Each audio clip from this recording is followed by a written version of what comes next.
आमदार बाळाराम पाटील यांच्या पत्राची सिडकोने तत्काळ दखल घेऊन LIG सेक्टर 1 येथील राम मंदिर जवळील रस्त्याचे डांबरीकरण करण्यात आले आहे। त्यामुळे नागरिकांनी आमदार बाळाराम पाटील यांचे आभार मानले। कळंबोलीतील राम मंदिर येथील रस्त्याचे काम गेले 10-15 वर्ष रखडले होते। त्यामुळे येथील रहिवाशांनी शेतकरी कामगार पक्ष कळंबोली उपाध्यक्ष रवींद्र भगत यांची भेट घेऊन रामनवमीपर्यंत काम करण्याची मागणी केली होती। त्यानुसार रवींद्र भगत यांनी त्यांना रामनवमी आधी काम पूर्ण होईल असे आश्वासन दिले होते।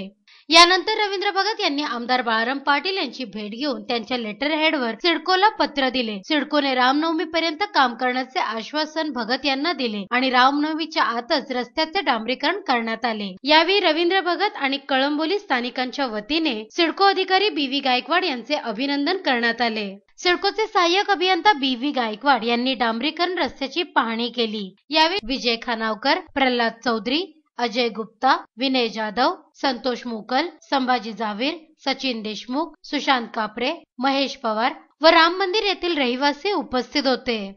यावेळी कळंबोली गाव येथील श्री सद्गुरू बैठक हॉल जवळील रस्त्याचे डांबरीकरण देखील करण्यात आले। यावेळी रवींद्र भगत यांनी आमदार बाळाराम पाटील यांचे आभार मानत आपल्या भावना व्यक्त केल्या।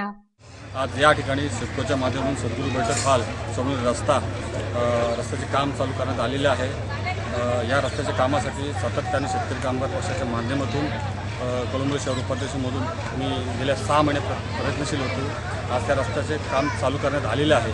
तसेच सकाळपासून LIG राम मंदिर येथे त्या रस्त्यासाठी पण शेतकरी कामगार पक्ष आणि शेतकरी कामगार पक्षच फक्त हा कळंबोली शहरासाठी विकासासाठी काम करत असतो आणि आज ते सिद्ध झालेले आहे। कुठलाही पक्ष असेल, मी तुम्हाला सातत्याने सांगतो, कुठलाही पक्ष असला तरी तो फक्त भोमाटोकाचं काम करत असतो। शेतकरी कामगार पक्ष हा एकच पक्ष असा आहे तो कळंबोलीमध्ये विकास करू शकतो आणि आज ते सिद्ध झालेलं आहे। दरम्यान कळंबोली राम मंदिराचे सेक्रेटरी महेश पवार यांनी रवींद्र भगत यांचे आभार मानले। राम मंदिरमध्ये पाठच्या 10 वर्षापासून राम मंदिर परिसरामध्ये रोडचं काम झालं नव्हतं। ते काम आज रामनवमीच्या निमित्ताने इथं या ठिकाणी त्याचं डांबरीकरण चालू झालेलं आहे।